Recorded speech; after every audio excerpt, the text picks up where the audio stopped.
जय Hind friends. नवदृष्टि channel में आप सभी का बहुत बहुत स्वागत है। और आज मैं सूर्यकांत त्रिपाठी निराला जी की एक कविता है, राजे ने अपनी रखवाली की। इस कविता को आज हम लोग अच्छी तरीके से समझेंगे। और इस कविता में सूर्यकांत त्रिपाठी निराला जी ने जो है राजाओं और देश के शासकों, राजनेताओं पर करारा व्यंग्य किया है। यहाँ पर उन्होंने देश के शासकों और राजनेताओं की वास्तविक स्थिति को उभारने का प्रयास किया है। इसकी पंक्तियों को पढ़ते हैं। राजे ने अपनी रखवाली की, किला बनाकर रहा, बड़ी बड़ी फौजें रखी, चापलूस कितने सामंत आए, मतलब कि लकड़ी पकड़े हुए कितने ब्राह्मण आए, पोथियों में जनता को बांधे हुए। दूसरी ओर कवियों ने उसकी बहादुरी के गीत गाए, लेखकों ने लेख लिखे, ऐतिहासिकों ने इतिहास के पन्ने भरे, नाट्य कलाकारों ने कितने नाटक रचे, रंगमंच पर खेले, जनता पर जादू चला राजे के समाज का, लोक नारियों के लिए रानियां आदर्श हुई, धर्म का बढ़ावा रहा धोखे से भरा हुआ, लोहा बजा धर्म पर, सत्ता के नाम पर खून की नदी बही, आंख कान मूंद कर जनता ने डुबकियां ली, आंख खुली राजे ने अपनी रखवाली की। इस कविता की जो ये पंक्तियां हैं, इनमें कुछ विशेष कठिन शब्द तो है नहीं। इस इसकी पंक्तियों को पढ़ने से ही समझ में आ जाता है कि इस कविता में निराला जी ने क्या कहने का प्रयास किया है। तो अब इसकी हम डायरेक्ट क्या करते हैं, मूल्यांकन कर मूल भावना को हम लोग पढ़ते हैं कि इसकी मूल भावना क्या है। चलिए देखते हैं मूल भावना। इसकी मूल भावना को हम लोग केवल 4 इस पॉइंट के माध्यम से हम लोग समझेंगे। 4 पॉइंट, कुछ नहीं है, ये बिल्कुल आसानी से एकदम कहानी की तरह से समझेंगे। इस कविता में क्रांतिकारी निराला जी ने देश के राजनेताओं, शासकों पर यहाँ पर करारा व्यंग्य करते हैं और उनकी वास्तविक स्थिति को यहाँ पर उभारने का प्रयास करते हैं। कवि का मानना है कि जब कोई सैनिक युद्ध लड़ने के लिए जाता है तो वो अपनी राज्य और राजा की रक्षा के लिए अपना बलिदान दे देता है, लेकिन उसके बलिदान का कोई महत्व होता ही नहीं है। अगर युद्ध जीत लेते हैं तो उसमें सैनिक की कोई बड़ाई नहीं होती, उसमें राजा की बड़ाई होती है कि राजा बहुत ही प्रतापी राजा है, वह किसी से युद्ध हारा नहीं, ऊपर से युद्ध में जीत कर आया, वो भी बहुत ही गंभीर उन्होंने जो है विजय प्राप्त की है। तो यहाँ पर सैनिक के बलिदान या फिर सैनिक ने जितने भी कुछ मेहनत किए हैं, जो भी कुछ उन्होंने किया है, उन सब का श्रेय किसको मिलता है? राजा को मिलता है। और जब संकट की समय आती है तो वहाँ पर भी राजा क्या करते हैं, अपनी सुरक्षा के लिए सिपाहियों को पहरे पर लगा देते हैं। और राजा ने जिसे अपनी सलाह मशवरा करने के लिए, यानी कि कुछ अच्छी बातें बताने के लिए, उन्हें हर संकट के समय में उनका मार्गदर्शन करने के लिए जो सामंत लोग हैं या फिर जो जमींदार लोग हैं, वे उनके पास होते हैं। तो वो लोग क्या करते हैं, उनकी चापलूसी करते हैं, झूठ मूठ की उनकी बड़ाई करते हैं, प्रशंसा करते हैं। क्यों? पैसे कमाने के लिए। और राजा को कभी भी अपने राज्य की वास्तविक स्थिति के बारे में पता नहीं होता है कि हमारे राज्य में हो क्या रहा है, जनता सुखी है या फिर दुखी है हमसे, या फिर उन्हें किस चीज़ की आवश्यकता है। उन्हें इन सभी चीज़ों के बारे में पता नहीं होता, क्योंकि उनके आसपास के जो लोग हैं, सामंत हैं, या फिर उनके जो उनके मंत्री हैं, या फिर जो सैनिक के मेन अध्यक्ष हैं, ये सभी जितने भी लोग हैं केवल उनकी प्रशंसा करते हैं, झूठ मूठ की, कि महाराज आपकी राज्य में बहुत उन्नति है, सभी जितने भी जनता हैं सभी आपसे बहुत प्रसन्न है। और ऐसी उन्नति इस राज्य में है कि आसपास के राज्यों में ऐसी उन्नति है ही नहीं। और यह सब बातें सुनकर के राजा क्या होता है, अत्यंत प्रसन्न होता है कि चलो भाई, मेरे राज्य में इस सब की किसी तरह की किसी को कोई भी परेशानी नहीं है। तो राजा क्या हो गया, अपने राज्य की वास्तविक स्थिति से वह दूर दूर हो गया।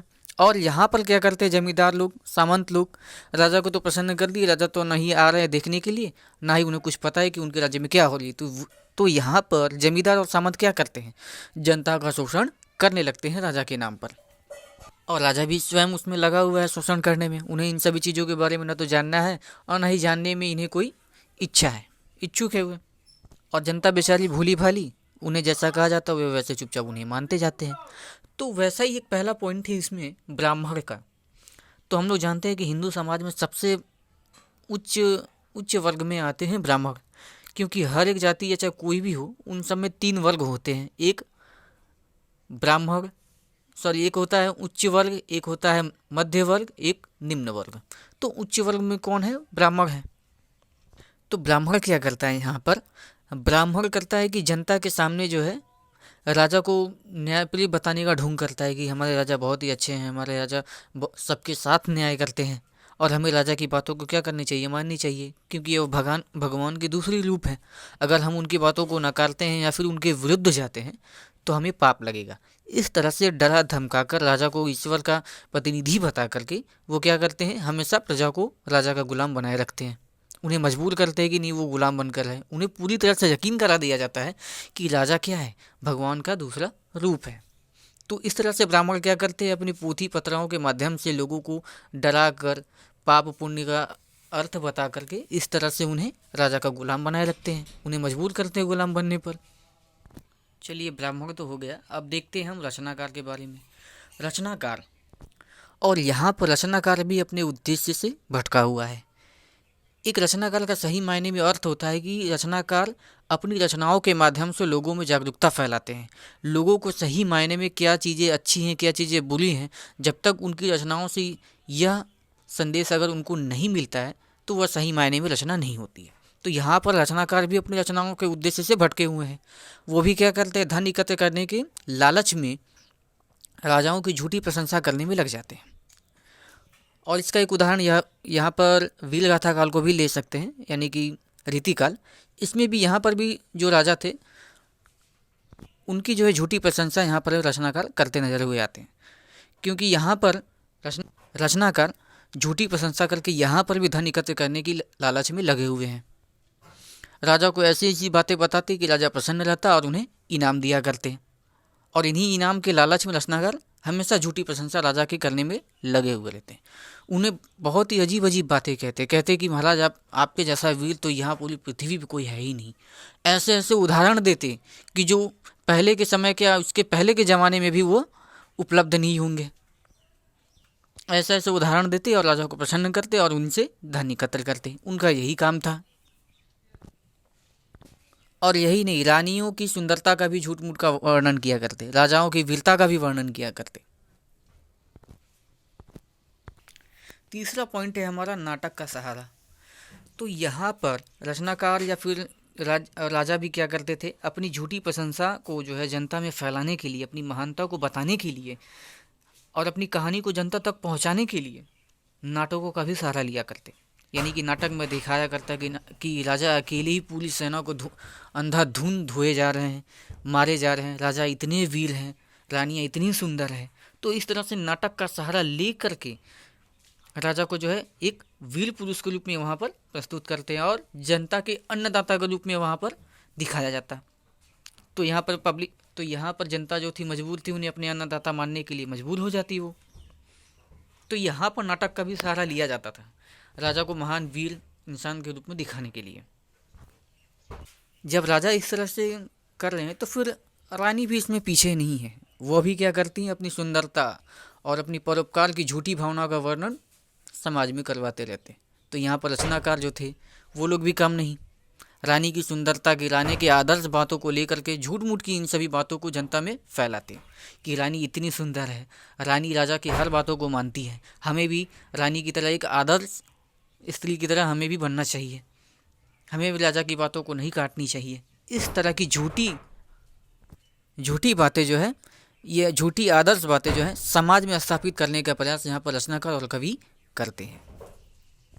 और ये सब जितना भी दिखावापन था सब धोखे से भरा हुआ था, और जिसमें भोली भाली जनता आंख मूंद करके इसे मानने लगी थी। धर्म, सभ्यता, इन सभी के विकास के नाम पर लोगों को जो है अपनी जान गंवानी पड़ती थी। ना जाने कितने लोग बेघर हो गए, कितनों की जानें चली गई। लेकिन यहाँ पर राजे की सिंहासन पर किसी भी तरह की कोई भी आँच नहीं आती। उनकी सत्ता क्या होती है, बरकरार बने रहती है। भले ही लाखों बेगुनाहों लोगों की मौत क्यों ना हो जाए, लेकिन उनकी सत्ता पर कोई आँच नहीं आनी चाहिए।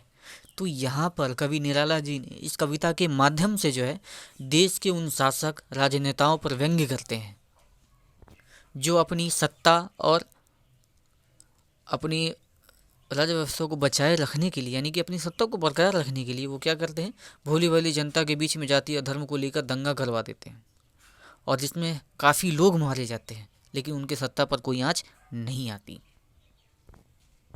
यहाँ पर भोली भाली जनता क्या करती है, अपनी अपनी धर्म या फिर अपने अपनी जाति के जो मेन जो है संचालक या फिर जो मेन लोग होते हैं, यानी कि जो नेता होते हैं उनके साथ जो क्या करते हैं, अपनी रक्षा के लिए वहाँ पर कूद पड़ते हैं, दंगे करने के लिए, लड़ाई करने के लिए। नेता कहते हैं कि इस बार तुम मुझे जिताओ तो हम क्या करेंगे, हम आपकी इस तरह से और कई कई तरीकों से मैं आप लोगों की मदद करूँगा। तो इन सभी के चक्कर में जनता क्या करती है, उनको वोट देती है। वोट मिलने के बाद फिर नेता धाँ हो जाते हैं, पता ही नहीं चलता कि वो कहाँ गए, उनके वादों का कुछ पता ही नहीं होता है। इस तरह से झूठी बातों का दिलासा दे करके उन्हें केवल छलवे में रखा जाता है। चुनाव जब जब तक चुनाव है तब तक उनसे मीठी बातें की जाती है, सैकड़ों वादे किए जाते हैं, लेकिन जब जब वो जीत जाते हैं तो फिर वो उस गांव में दिखते ही नहीं है, कहाँ गए। अगर इस कविता को अगर अच्छी तरीके से देखा जाए तो आज के वर्तमान समय में जो ये चल रहा है तो इस पर भी ये कविता लागू होती है। वर्तमान समय के इन राज्य व्यवस्था पर भी ये करारा करते हुए निराला जी की ये कविता नजर आ रही है। और यहाँ पर निराला जी ने राजनेताओं को जो है सांप्रदायिक दंगों के लिए जिम्मेदार ठहराते हैं। और दूसरी तरफ इस कविता के माध्यम से जन जागृति यानी कि जनता में इन कविताओं के माध्यम से जो है जगाने का प्रयास करते हैं निराला जी कि किस तरह से हमें धोखे में रखा जा रहा है। तो इस कविता में निराला जी ने यह दिखाने का प्रयास किया है या फिर यह बताने का प्रयास किया है कि किस तरह से राजनेता या फिर शासक लोग हमें बेवकूफ़ बनाते हैं और धर्म के नाम पर दंगा करवाते हैं। आशा करता हूँ दोस्तों कि यह कविता आपको अच्छी तरीके से समझ में आई होगी। और मैं एक बात बता देना चाहता हूँ कि इस कविता में जो है विशेषकर कुछ कठिन शब्द तो है नहीं, बिल्कुल आसान सी शब्दों में इनकी पंक्तियाँ दी गई हैं। तो इसकी पंक्तियाँ को पढ़ने से ही जो है समझ में आ जाएंगे, इसीलिए मैंने इसकी आज मूल भावना को केवल बताया है। मूल भावना आप लोग अच्छी तरीके से समझ लिए, यानी कि कविता पूरी अच्छी तरीके से याद होगी। चलिए दोस्तों, मिलते हैं नेक्स्ट वीडियो में। आज के लिए इतना ही, धन्यवाद।